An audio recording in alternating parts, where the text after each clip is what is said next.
세계 경기 불황 우려로 인한 수요 감소 걱정으로 유가가 계속해서 압박받는 가운데 세계 최대 석유 소비국 중의 하나인 중국이 오는 10월 제20차 공산당 대표대회를 앞두고 코로나 확산 방지를 위해 또다시 대규모 도시 봉쇄에 나섰습니다.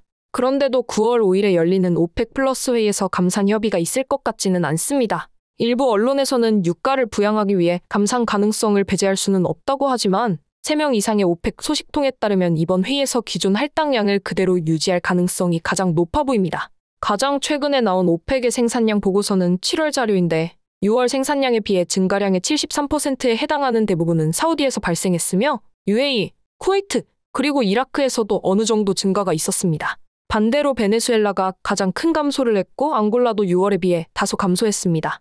나머지 오펙 생산국들은 비교적 작은 변화를 보여줬습니다. 코로나로 고생하던 2020년 여름 이후로 오펙과 세계 생산량은 계속해서 증가했습니다. 하지만 오펙과 러시아의 생산량은 2018년 평균 생산량 피크 때에 비해 아직 상당히 낮습니다. 그래프에서 파란색 선이 월간 생산량이고 빨간색 선은 12개월 평균 생산량을 나타냅니다. 생산량이 자체적으로 부과한 목표에 계속해서 미치지 못하는 걸로 보면 오펙 회원국은 이미 거의 최대 용량으로 운영되고 있는 것 같습니다. 오펙의 7월 생산량과 국제석유기구 IEA의 예상 생산량을 비교해보면 IEA는 오펙 회원국 중 그나마 예비 용량이 조금 남아있을 거라고 생각되는 UAE와 사우디의 생산량 증가 능력을 조금 과대평가하고 있다는 것을 볼 수 있습니다. 사우디의 국영 석유업체 아람코의 최고 경영자는 우리는 증산을 요청하면 언제든 하루 12밀리언 배럴까지 생산을 늘릴 수 있다고 확신한다고 말했지만 많은 전문가들은 현재 사우디 상황이 그다지 여유롭지 않다고 생각합니다.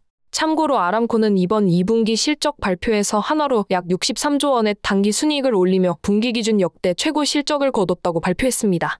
그 외 오펙 내 주요 생산국인 시리아와 이라크는 최근 내전 우려가 있는 시위와 폭력 사태로 인해서 원유 수출량이 영향을 받지 않을까 걱정하고 있습니다. 2017년부터 2021년까지 전 세계 상위 21개 순수 석유 수출국의 하루 평균 내수출량을 살펴보면 코로나가 터지기는 했지만 2018년에 피크를 찍은 후에 줄어들었습니다. 참고로 상위 10개국이 차지하는 비중이 80%가 넘습니다. 세계에서 손꼽히는 원유 생산국인 미국과 중국은 원유 소비량이 더 많기 때문에 이 자료에 포함되지는 않았습니다. 미국의 하루 생산량은 약 12밀리언 배럴 정도로 엄청나지만 하루 약 20밀리언 배럴의 석유 제품을 소모하기 때문에 전혀 석유 독립을 이루었다고 볼 수 없습니다. 정치인들이 미국은 이미 에너지 독립을 이루었다고 말장난을 하는 건 수입한 원유로 생산한 정제율을 미국 생산으로 계산하는 트릭을 쓰기 때문입니다. 기름 한 방울 나지 않는 한국이 통계상으로 석유 수출국인 것과 비슷한 맥락입니다.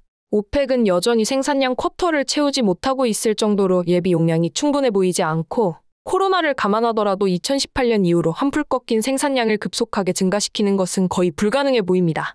그런 의미에서 단기적으로 유가가 급락하거나 이란의 핵 협상이 타결되고 이란의 석유 수출 제재가 풀리지 않는다면 오펙 회의에서 굳이 생산량 감축을 합의할 가능성은 적어 보입니다.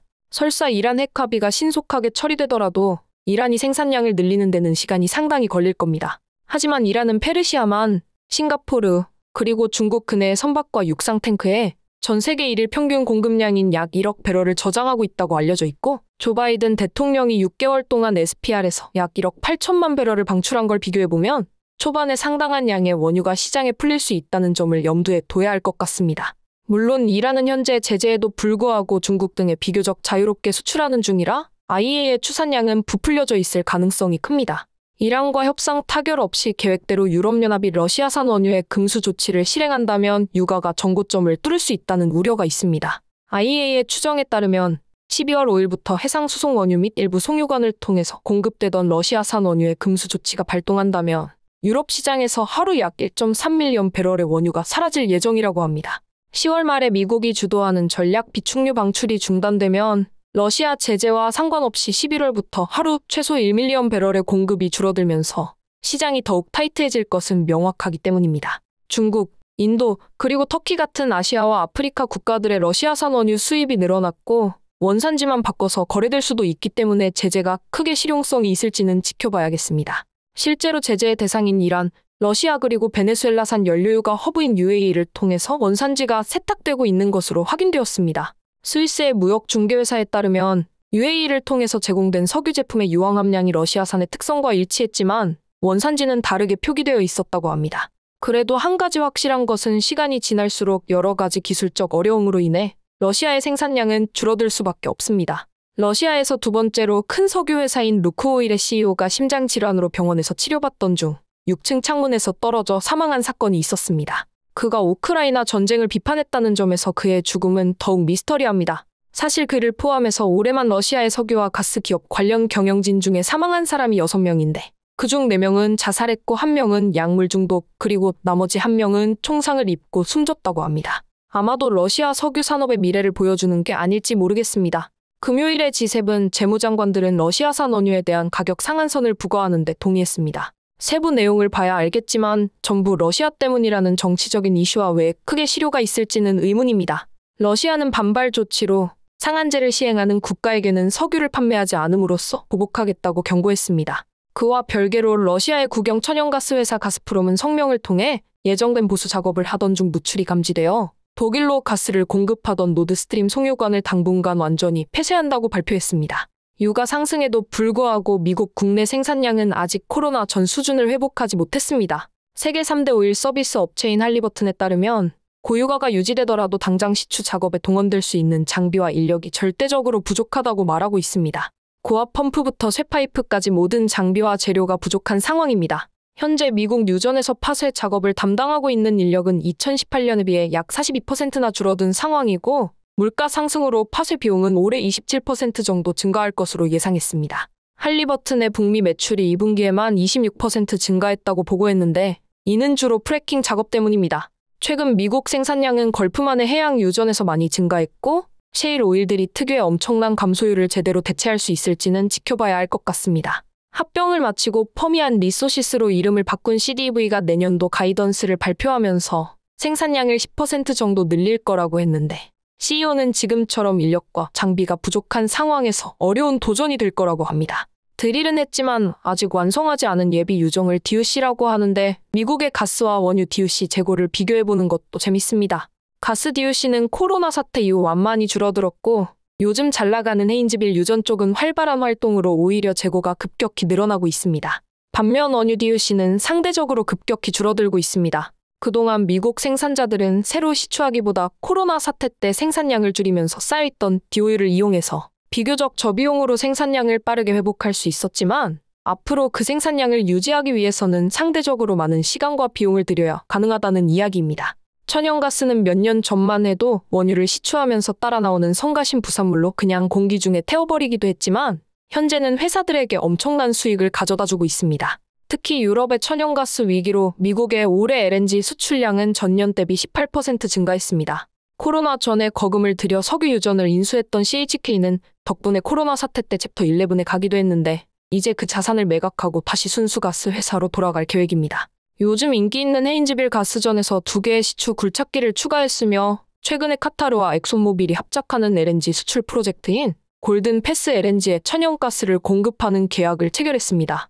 올해 천연가스의 해칭을 전혀 하지 않았던 최대 독립 석유 생산업체인 코노코 필립스는 지난 분기 평균 판매 가격이 작년 대비 143% 오르면서 엄청난 수익을 올렸습니다. COP는 천연가스 생산을 늘리고 2개의 LNG 프로젝트에 투자할 계획이라고 밝혔습니다. APA는 원래 계획을 수정해서 8월에 시추 장비를 텍사스 서부 가스전으로 옮기고 다시 시추를 시작했다고 밝혔고 엑손모빌은 최소 1년 동안 시장에 나와 있던 가스 유전의 구매자를 드디어 찾아서 매각했다고 발표했습니다. LNG 개발업체인 텔루리안과 세니어 에너지는 소문만 무성하던 새로운 프로젝트를 실행에 옮겼습니다. CNX나 SWN처럼 올해 생산량의 60% 이상을 낮은 가격에 해지한 죄로 현재 상황을 마냥 즐기지 못하는 업체들도 있습니다.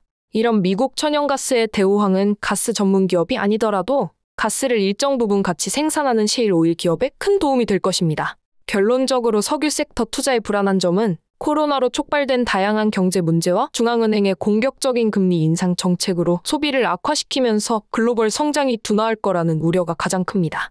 연준은 이번 달에 세 번째 0.75포인트 금리 인상을 실행할 가능성이 있습니다. 유럽과 중국이 에너지 위기와 코로나 확산으로 세계적인 경기 침체를 유발할 가능성은 충분합니다. 일반적으로 경기 침체가 예상되면 가장 먼저 하락하는 게 에너지 주식입니다. 이란과 핵협상 타결이 실질적인 공급 상승으로 빠르게 이어질지는 의문이지만 센티멘트적인 파장은 상당할 겁니다. 중국의 코로나 정책은 석유 수요에 심각한 타격을 주고 있습니다. 러시아산 석유 수출 제재의 영향이 생각보다 미미할 수 있고 오펙 플러스와 미국의 생산량이 급격히 증가할 수도 있습니다. 긍정적인 면이라면 중국이 언젠가는 코로나로부터 벗어날 거라는 점입니다. 그게 생각보다 빠르게 시진핑 주석의 장기 집권을 발인하는 전당대회 직후가 될 수도 있습니다. 유럽연합은 러시아의 에너지 무기화에 따른 전력 가격 급등을 억제하기 위해 긴급 개입을 계획하고 있을 정도입니다. 천연가스 가격이 급상승하여 원유보다 훨씬 높게 거래됨에 따라 천연가스에서 석유로 에너지 전환이 급격히 이루어질 가능성이 큽니다. 현재 돌아가는 상황으로는 러시아가 유럽에 제공하는 천연가스 양이 더욱 줄어들 가능성이 큽니다. 독일은 이미 천연가스 대신 석유를 사용하는 두 곳의 화력발전소를 재가동하기도 했습니다. 아이러니한 점은 천연가스에 대한 반대급부로 발전이나 겨울철 난방을 대비해서 디젤의 수요가 늘어나다 보니 나비 효과로 상대적으로 항공유 생산량이 감소하고 있고 그로 인해 항공유 가격이 치솟고 있습니다. 정제하는 과정에서 항공유, 등유, 디젤 등이 만들어지고 어느 한쪽의 수요가 급증하면 다른 제품의 생산량이 줄어들 수밖에 없습니다. 러시아에서 수입하던 디젤은 줄어들었고 천연가스 가격이 천정부지로 오르자 디젤이 발전소의 대체제 역할을 하면서 유럽의 디젤 재고량은 2008년 이후 최저 수준입니다.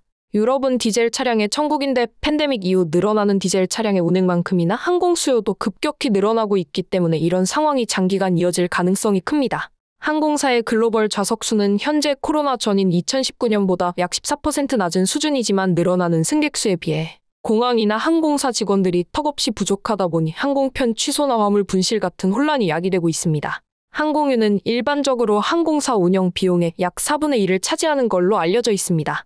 이런 가스발 전력 위기는 유럽만의 문제가 아니며 유럽만큼이나 비싼 천연가스 가격을 내는 아시아에도 해당하는 이야기입니다. 후쿠시마로 큰 피해를 본 일본까지도 다시 원자력에 눈 돌리고 있고 중국에서는 잦은 정전으로 공장이 멈추고 있을 정도로 아시아의 전력 위기도 심상치 않습니다. 12월부터 하루 1.3밀리언 배럴 이상의 공급 감소를 유발할 수 있는 러시아 석유 제재도 있습니다. 그리고 양치기 소년처럼 영원한 떡밥인 이란 핵 협상이 영영 나가리 될 수도 있습니다. 실질적으로 이란이 핵을 포기한다는 건 북한이 핵을 포기한다는 수준의 이야기이기 때문에 처음부터 불가능한 협상인지도 모릅니다. 미국은 이란과 협상이 당장 이루어지지 않더라도 사고를 우려내듯 계속해서 유가 하락하드로 사용해 먹을 겁니다. 오펙은 본인 할당량도 채우지 못하고 있을 정도로 여유 용량은 거의 한계에 다다른 느낌입니다. 마지막으로 실제 경기 침체가 온다고 하더라도 필수재인 석유의 수요 감소가 현재 공급 한계에 비해 나쁘지 않을 수 있습니다. 그리고 유가가 내려가더라도 오펙 플러스에서 생산량 감축으로 유가 하방을 지지할 가능성이 큽니다. 마지막으로 단기적인 이벤트이기는 하지만 최근에 멕시코만의 생산량이 늘었다고 했는데 슬슬 미국은 허리케인 시즌으로 접어들고 있습니다. 허리케인 피해로 지난 2년 동안 입었던 생산량 차질이 생각보다 상당히 큰 걸 알 수 있습니다. 걸프만 인근의 정유소에서 입는 피해도 크기 때문에 재고 상황은 지켜봐야겠습니다. 마지막으로 현재 SPR은 역대급으로 낮은 재고량입니다. 지난 5년간의 SPR과 일반 원유 재고량 평균과 올해 재고량을 비교해보면 전체 재고량이 얼마나 급속도로 떨어지고 있는지 알 수 있습니다. 올해 말과 내년에 유가에 가장 영향을 미칠 요인에 대한 설문조사에서 전문가들은 경기 침체와 러시아산 원유 제재를 선택했고 다음으로 이란의 핵 협상과 오펙의 생산량 합의 등을 꼽았습니다.